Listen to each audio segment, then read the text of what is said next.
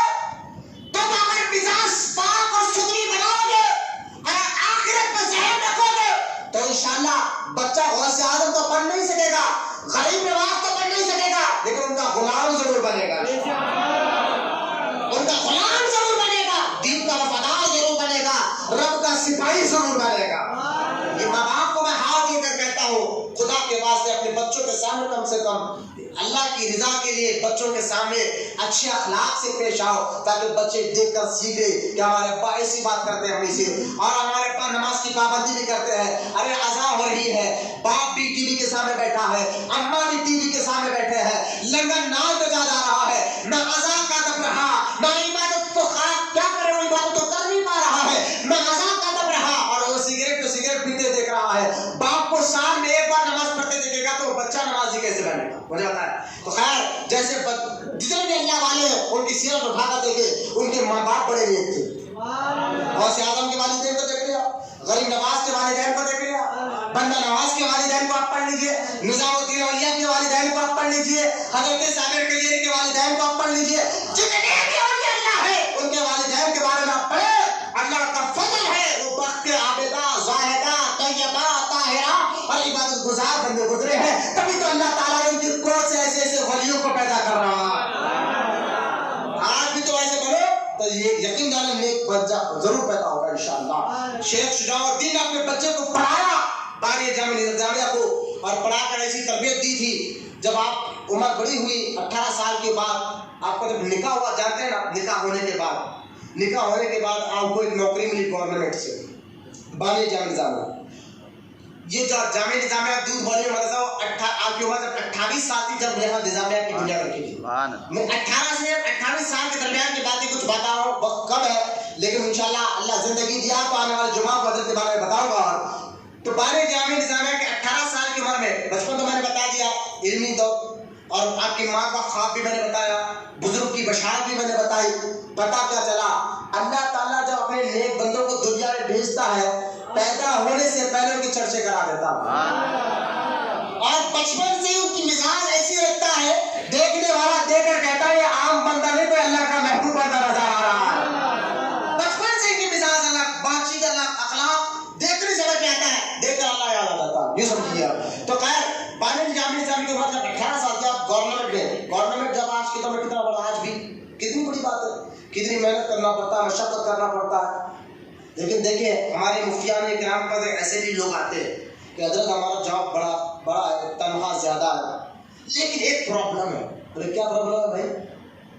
بولے جب کوئی پارٹی وغیرہ ہوتی ہے ہمارے پاس, ہمارے آفس میں, اس پارٹی میں ہمارا باس کیا کرتا ہے, شراب بھی رکھتا ہے.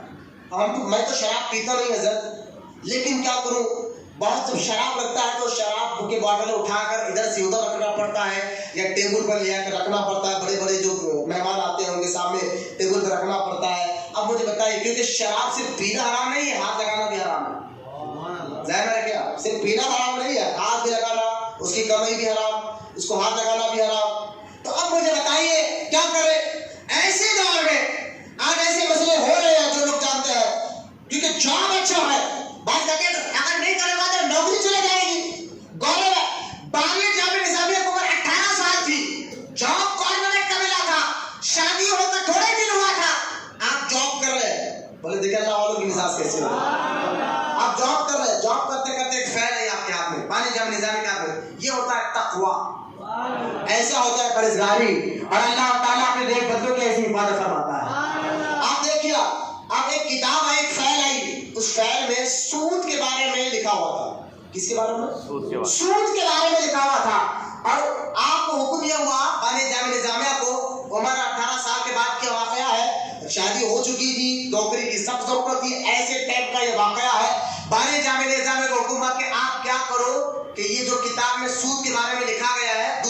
میں لکھو. خالی لکھنا تھا. کیا کرنا تھا؟ ایک کتاب میں سے اس کی نقل دوسری کتابیں کرنا تھا. یہ خالی لکھنا تھا. بانی جامع نظام نے کہا استعفیٰ پیپر لاؤ, لکھو, میں نظام دے رہا ہوں. آج جس اللہ والوں کے یاد بنا رہے ہیں نا, ان کا تقویٰ بھی ایسا ہوتا ہے. کہاں میں نظام دیتا ہوں, کیوں؟ کہا یہ سود کا لکھنا مجھ سے نہیں ہوگا. حالات دیکھے, شادی ہو چکی ہے, بچے ہیں پہلے کا, والد انتقال کر چکے ہیں, ماں ضعیف ہے, حالات ایسے ہیں کہ نوکری کی سخت ضرورت ہے. ارے بھائی سود کے بارے میں خالی نقل کرنا تھا, ایسا تھوڑے تھا. لیکن سود کے جو احکام ہے, سود دینا, یہ سنیں گے, لینا دینا دونوں حرام ہے. اس کے ساتھ ساتھ لکھنا بھی حرام. اس کے بارے میں, سود کے بارے میں لکھنا کہ اتنا کمائے, یا سود کا مال جا کے اصول کر کر لانا, بعد میں جاتے رہو گھروں میں اصول, یہ بھی حرام ہے. تو ساری چیزیں ہیں. مزاح لگ رہا, کہا میں ایسی نوکری ہرگز نہیں کروں گا جس میں سود کے بارے میں مجھے کہا جائے کہ اس کے بارے میں لکھو. آپ اسی وقت نظام دے دیا. لوگوں نے آپ کے تقویٰ کو, پرہیزگاری کو, آپ کی مزاج کو دیکھ کر بڑے بڑے حافظوں نے کہا حضرت معاف کر دیجئے, ایسا آپ کے ہاتھ میں ایسی کتاب نہیں دیں گے, آپ نوکری کریے. کہا نا, جس حافظ میں ایسے کام ہوتے ہو اور نہ ایسے کام کرے گا ہی نہیں. اور پھر کہے گئے کہ فاقے رہے, بھوکے رہے, واہ اللہ والے, حرام غذا کو پیٹ میں خود جانے نہیں دیا, نہ اولاد کو جانے دیا. یہ ہوتا ہے. سبحان اللہ. اتقوا اللہ کا مطلب یہ ہوتا ہے, اللہ سے ڈرنے کا مطلب یہ ہوتا ہے. پھر کئی دن کے بعد ایک نوکری آپ نے ساری زندگی میں 2 مرتبہ بانی جامع نظام میں گورنمنٹ جاب کو لاتا ہے. یہ تو یہ نا, دوسری مرتبہ پھر آپ کو بڑی مشکل سے آپ کو جاب دیا گیا, آپ کو کہا گیا حضرت کریے. تو آپ کیا کرتے, نماز ظہر ادا کرتے. ظہر کی نماز پڑھنے کے لیے جو حسین عالم میں آپ کی مسجد ہے, جو عبداللہ شاہ صاحب کی مسجد ہے, کیونکہ آپ ناندیڑ سے آپ کے والد صاحب حیدرآباد آ گئے تھے, کیونکہ آپ کے والد صاحب قاضی تھے. قاضی تو نکاح پڑھانے والے قاضی نہیں, اس دور میں قاضی جج کو کہا جاتا تھا. تو آپ یہاں پر آ گئے, تو یہاں پر آپ حیدرآباد آ گئے تھے, ناندیڑ سے آپ کے والد صاحب انتقال کر گئے. ان کے والد صاحب کی مزار عیدی بازار سیدنا شیخ شجاع الدین بابا کی جو درگاہ ہے نا, اس درگاہ کے سامنے ایک مقبرے کے اندر بانی جامع نظام کے والد صاحب کی مزار موجود ہے. تو خیر آپ یہاں پر آ گئے تھے نا آپ کے خاندان, تو آپ کو پھر نوکری ملی. تو آپ ایک وقت تو سود کے خاطر آپ نے نوکری کو رکھا, اور دوسری مرتبہ آپ نماز ظہر ادا کرنے کے لیے حسین علیہ مسجد میں آتے, نماز پڑھ کر پھر اپنا ٹائم پر کام مکمل کرتے. ایسا نہیں ہوتا, ان کے نماز پڑھنے میں کام میں کوئی فرق نہیں آتا تھا. بولے نا سبحان اللہ. کیوں؟ کیونکہ جو وقت دیا گیا ہے گورنمنٹ, اس وقت تک نوکر کو نوکری کرنا فرض ہے. بعض لوگ جاتے نا گورنمنٹ والے, جا کر سائن کر آ دیتے خالی. 8 سے 9 تک ان کی مثال دے رہا ہوں, 8 سے 6 بجے تک ان کی ڈیوٹی ہے, وہ 8 بجے گئے 12 بجے آ گئے, اور مہینے میں 4 تنخواہ مل رہی ہے ان کو, جو 8 سے 6 کی جو تنخواہ وہی مل رہی. تو گئے کب 8 بجے 12 بجے آ گئے, جناب سائن کر دی, آ گئے گورنمنٹ کی نوکری. کیا کمی ہے تو, لیکن سارا پیسہ جو آپ نے جو وقت چھوڑا ہے, اس کا پیسہ لینا حرام, کیونکہ آپ نے وقت نہیں گزارا نا. وقت جو آپ کو دیا گیا تھا 8 سے 6 تک رہنا ہے, تو یہ 6 تک کرنا آپ کے لیے ضروری تھا. 1 گھنٹہ پہلے بھی اگر کوئی آ جاتا ہے, اللہ کرے اگر اس وقت میں کوئی گورنمنٹ جواب والا ہے تو زور سے سنے یار, اپنے بچوں کو حلال روٹی کمائے, بچوں میں اثر بہت اچھا آتا ہے, اور اللہ حلال پیسوں میں اللہ نے برکت عطا فرمائی ہے. 1 گھنٹہ پہلے اگر کوئی نوکری بلا وجہ چھوڑ کر آ رہا ہے, بلا وجہ چھوڑ کر آ رہا ہے, تو 1 گھنٹے کا پیسہ آپ کے لیے لینا حرام ہے.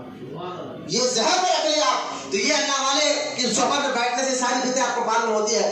خیر حضرت بانی جامع نظامیہ ہمارے ظہر ادا کرنے کے آفیسر آ گیا, آپ ڈیوٹی ٹائم پر کرتے تھے ڈیوٹی میں, کیونکہ اللہ والے کوئی ٹائم میں فرق آنے نہیں دیتے. تو نماز ظہر ادا کرنے گئے, تو آفیسر نے آ کر کہا یہ انور اللہ کون ہے, کہا حضور نماز کے لیے. بولے نماز ظہر کی نماز کے لیے؟ بولے ہاں. تو یہ نماز سے نوکری سے کیا کام ہے نا, نوکری کی جگہ, نماز کی جگہ. بھائی نوکری کے بعد نماز کیوں ادا نہیں ان کو, یہ دوسرے لوگوں کے سامنے بول کر چلے گئے. آپ نماز پڑھ کر آئے, ساتھیوں نے کہا ابھی آفیسر آئے تھے اور ایسا بول کر گئے, آپ نے کہا پیپر لا, میں ریزائن کرتا ہوں. ارے یار بولے نا سبحان اللہ. اللہ والوں کو پاس بنا, یہ ریزائن, ارے اس کے یہ چھوڑ دیا تو کیا ہوگا, اس پر ان کی فکر نہیں ہوتی تھی, ان کو یقین اللہ کی ذات پر ہوا کرتا تھا. اس کو کہتے توکل, اللہ پر یقین کرنا.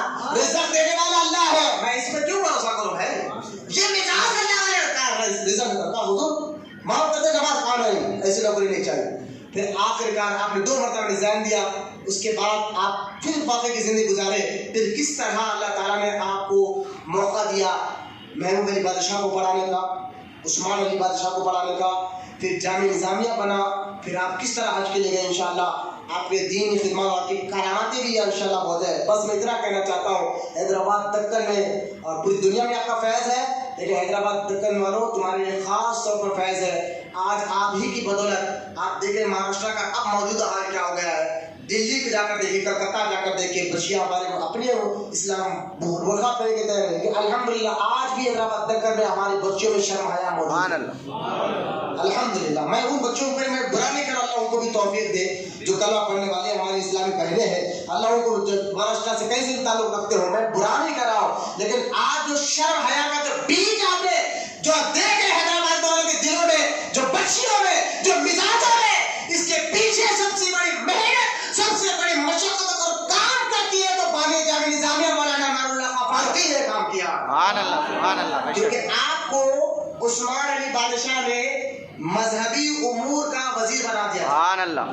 یعنی عثمان بھائی سلطنت کتنی آتا ہندوستان نظام سرکار کیا، تو مذہبی امور پورے حیدرآباد تک کا مذہب کیسا ہوگا، کیا فتویٰ دے گا، کس کے فتوے پہ عمل کیا جائے گا، تو عثمان علی بادشاہ نے کہا تھا وہ انوار اللہ خان فاروقی جیسا بولے گا وہ ہوگا. اور آپ نے جو کر بتایا تھا انشاءاللہ میں آنے والے جمعہ میں اللہ کو 1:45 سے یہاں بیان شروع ہو جاتا ہے. میں کہتا ہوں کہ اگر آپ کو وقت ملے تو ضرور 1:45 آپ تشریف لائے کہ آنے والے جمعہ میں انشاءاللہ میں آج کا جو موضوع تھا میرا وہ حیدرآباد کی تاریخ پر بھی میں نے بات کی الحمدللہ، اور ولیوں کی صحبت میں رہنے سے فائدہ کیا ہوتا اس پر بھی میں نے بات کی الحمدللہ، اور ولیوں کی کیوں ضرورت پڑتی ہے میں نے اس پر بھی بات کی الحمدللہ، اور بانی جامعہ نظام کی چند زندگی کے چند واقعات میں نے آپ کے سامنے رکھی، ان کا تقویٰ، ان کی پرہیزگاری بتائی ہے. آنے والے جمعہ میں ان کے دین کی خدمت اور ان کی کرامتیں اور پوری دنیا میں آپ ہی کی محنت کا ذریعہ تھا کہ حیدرآباد میں شرافت کا حیا کا بیج آیا، اور آپ ہی کی محنت کا ذریعہ تھا کہ حیدرآباد سے مدینہ منورہ کے مسجد نبوی کے امام کی تنخواہ بھی جاتی تھی. انشاءاللہ میں آپ کو بتاؤں کس طرح آپ نے محنت کر کر صرف حیدرآباد والا نہیں، آسٹریلیا میں سب سے پہلی مسجد آپ ہی کی بدولت بنی تھی.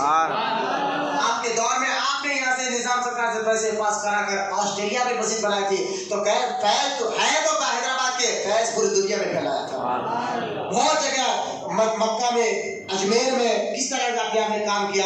انشاءاللہ ہمارے جمعہ میں اللہ کا زندگی دیا تو میں اپنے سامنے رکھوں گا. اللہ کی بارگاہ میں دعا ہے اللہ ہم تمام کو کہنے سننے سے عمل کی توفیق عطا فرمائے. اللہ تعالیٰ ہم تمام کو سچا عاشق رسول بنائے. ہمارے بزرگان دین کے فیضان سے ہم سب کو مالا مال فرمائے. ان کے تعلیمات سے اللہ تعالیٰ ہمارے ظاہر باطن روح جسم کو پاک اور ستھرا بنائے. اتنی دیر سے اللہ بوڑھے بچے نوجوان بیٹھنے والے کے بیٹھنے کو قبول فرمائے. ان کو بھی سچا عاشق رسول بنا اور ان کی نسلوں میں قیامت تک عاشق رسولوں کو پیدا فرما. ہر سنی مسلمان کو بدعقیدہ تحریری کو اور وہابیوں سے میری بار اور عقیدے کی حفاظت فرما. اور ہم سب کی دعاؤں کو سرکار مدینہ صلی اللہ علیہ وسلم کے صدقے میں سرکار غوث پاک رضی اللہ تعالیٰ عنہ کے صدقے تو فعل اور سب کی دعاؤں کو قبول اور مقبول فرما. وما علینا الا البلاغ والحمد للہ رب العالمین.